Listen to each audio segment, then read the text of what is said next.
منقبتیں اور حضور علیہ الصلاۃ والسلام کے ثنا خوانی ہم سن رہے تھے اور محظوظ ہو رہے تھے۔ کوئی ضرورت نہیں تھی گفتگو اور کلام کی، دوستوں کے کہنے پر صرف یہ بات عرض کی جائے گی کہ ہمارے پیارے آقا و مولا حضرت صلی اللہ علیہ وآلہ وسلم جو کہ سب جہانوں کے لیے رحمت بن کر تشریف لائے، ان کی آمد پر آج پوری آپ کی امت خوشیاں منا رہی ہے، مسرت کا اظہار کر رہی ہے، مبارکباد ہم ایک دوسرے کو دے رہے ہیں۔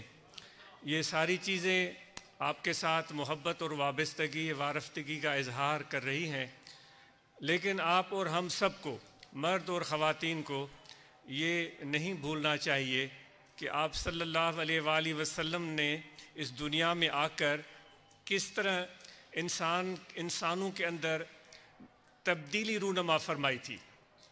قرآن مجید کی ایک چھوٹی سی آیت کریمہ کا مفہوم ذہن میں آ رہا ہے کہ اللہ تعالیٰ فرما رہا ہے کہ اے لوگو تمہیں معلوم نہیں ہے کہ تم ایک دوسرے کے جان کے دشمن تھے، ایک دوسرے سے لڑتے تھے، گروہ بندی کا شکار تھے، عصبیت کا شکار تھے، اور ایک دوسرے سے اپنے آپ کو بہتر برتر سمجھنے والی سوچ کار فرما تھی، اور ایک مرتے اور مارتے تھے۔ تو میرے نبی، میرے پیغمبر، میرے رسول صلی اللہ علیہ وآلہ وسلم جب تشریف لائے تو انہوں نے آپ کے اندر افتراق اور انتشار کو دور فرما دیا، اور قرآن مجید کے الفاظ میں کہ آپ کو ایک دوسرے کا دلی دوست بنا دیا، ایک دوسرے کا دلی دوست بنا دیا۔ سمجھ رہے ہیں آپ؟ یہ آپ صلی اللہ علیہ وآلہ وسلم کے تشریف لانے کے بعد منظر کشی قرآن مجید میں اللہ تعالیٰ فرما رہا ہے۔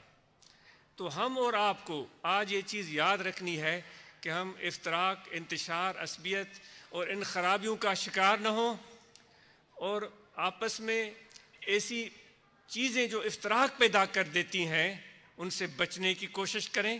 سب سے بہترین تعلیم جن کا میلاد ہم منا رہے ہیں، ہمارے آقا و مولا حضرت صلی اللہ علیہ وآلہ وسلم کا ارشاد کہ اے مومنو ایک دوسرے کے بارے میں اچھا گمان رکھو، ہمیشہ ایک دوسرے کے بارے میں اچھا گمان رکھو۔ آج جب ہم افتراق اور انتشار کا شکار ہیں، جو ہمارے آج مجموعی حالات ہیں ان سے ہم بے خبر نہیں ہیں۔ مولانا جلال الدین رومی رحمۃ اللہ علیہ فرماتے ہیں کہ ایک موقع پر ایک بوڑھا آدمی تھا، وہ مرض الموت میں مبتلا تھا، یعنی کہ اس کو پتہ چل چکا تھا کہ میری موت قریب ہے۔ اس کے 5-6 یا اس سے زیادہ کم و بیش بچے تھے۔ اس نے ان سب کو بلایا اور چاہا کہ ان کو کچھ ہدایت کرے، کچھ رہنمائی دے۔ ہماری رہنمائی تو صرف تقریروں تک محدود ہوتی ہے نا۔ سچی بات یہ ہے کہ یہ تقریریں کرتے ہوئے کوئی تبدیلی آج تک آ نہیں سکی، صرف باتیں ہوتی ہیں۔ بہت کم موقع ہوتے ہیں، بہت کم، آپ ضرور سوچئے گا، بہت کم موقع ہوتے ہیں کہ گفتگو جس طرح ہم آج کل کرتے ہیں ان سے کوئی بہتری رونما ہوئی ہو۔ تو اس پیر سن نے سوچا کہ میں ان کو تقریر بھی نہ کروں اور ان کو میں ایک اچھی رہنمائی بھی دوں۔ بڑے بیٹے کو کہا کہ ایک لکڑی لے آؤ، لکڑی کا گٹھڑا لے آؤ۔ وہ ایک گٹھڑا لے کر آیا، اس نے کہا ایک لکڑی اٹھاؤ، اس نے اٹھایا۔ رومی فرماتے ہیں اس کو کہا کہ اس کو توڑو، اس نے توڑا، وہ ٹوٹ گئی 2 حصوں میں۔ دوسرے کو کہا تم بھی توڑو، ٹوٹ گئی۔ تیسرے کو دیا، اس نے بھی توڑ دیا۔ پھر اس نے کہا 2 لکڑیوں کو اٹھاؤ۔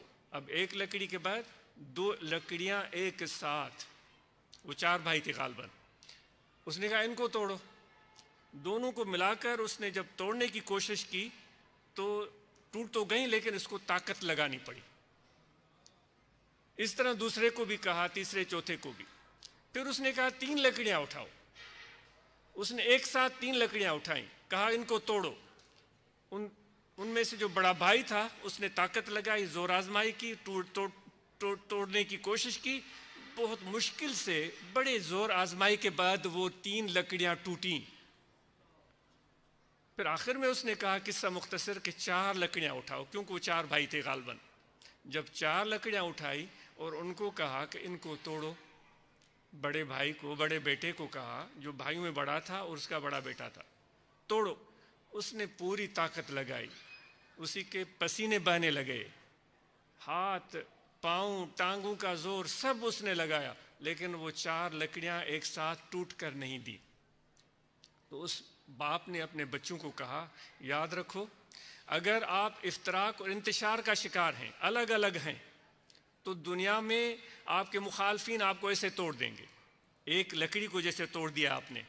اگر 2 مل کر ساتھ رہیں گے تو زیادہ مضبوط، لیکن پھر بھی آپ کمزور ہیں۔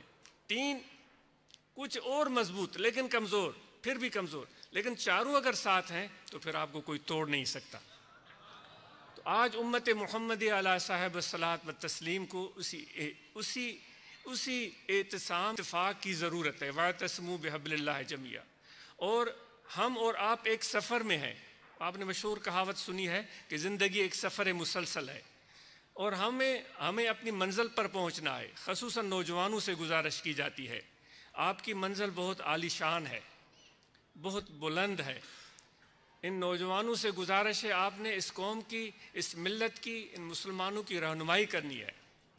آپ کی منزل ہے کہ اس رہنمائی سے پہلے اتنی تعلیم، اتنی تربیت اور اتنی بہتری آپ میں آ جائے کہ آپ اچھے طریقے سے رہنمائی کرنے کے قابل ہو سکیں۔ تو نوجوانوں کی نظر اپنے منزل و مقصود پر ہونی چاہیے کہ میں صدر بن جاؤں، یا میں پیر بن جاؤں، یا میں خلیفہ بن جاؤں۔ اس کا یہ مطلب نہیں۔ رہنمائی جو ہے وہ کسی بھی طرح، کسی بھی جگہ، کسی بھی اچھے انسان سے ملتی رہتی ہے۔ وہ رہنما وہ نہیں ہوتا جس کے لیے ہمیں ڈھول منگوانا پڑے اور وہ پیٹنا پڑے کہ بھائی فلاں رہنما بن گیا ہے۔ وہ رہنما نہیں ہوتا۔ عطر آنست کے خود ببویت، عطر وہ ہوتا ہے جس کی خوشبو خود بتائے کہ میں عطر ہوں۔ نہ آنکھ عطار بگویت، وہ عطر نہیں ہوتا جس کی تعریف عطار کرتا رہے۔ تو رہنمائی وہ والی، ڈھول نہیں بجیں گے، لیکن انشاءاللہ آہستہ آہستہ آپ کے اس عمل سے، اس جذبے سے جو آپ نے علم حاصل کیا، اس کی بدولت جو حسن اخلاق آپ میں آیا، جو اتفاق اور اعتصام بحبل اللہ آپ کے اندر آ گیا، اس کے اثرات پیدا ہونا شروع ہو جائیں گے۔ تو یہ ہماری منزل ہے، آپ نے کوشش کرنی ہے، تعلیم کو حاصل کریں، نوجوانوں آگے بڑھو، اور اپنے عمل سے یہ ثابت کرو کہ آپ میرے آقا و مولا حضرت صلی اللہ علیہ وآلہ وسلم کی ان تعلیمات کو سمجھتے ہو۔ دیکھیں آج ہم سائنس میں پیچھے ہیں، ٹیکنالوجی میں پیچھے ہیں، ہر جگہ پر ہم پیچھے ہیں، اور ممالک اس میدان میں بہت آگے چلے گئے ہیں۔ دیر ہی صحیح، لیکن یہ کام ہمیں کرنا ہے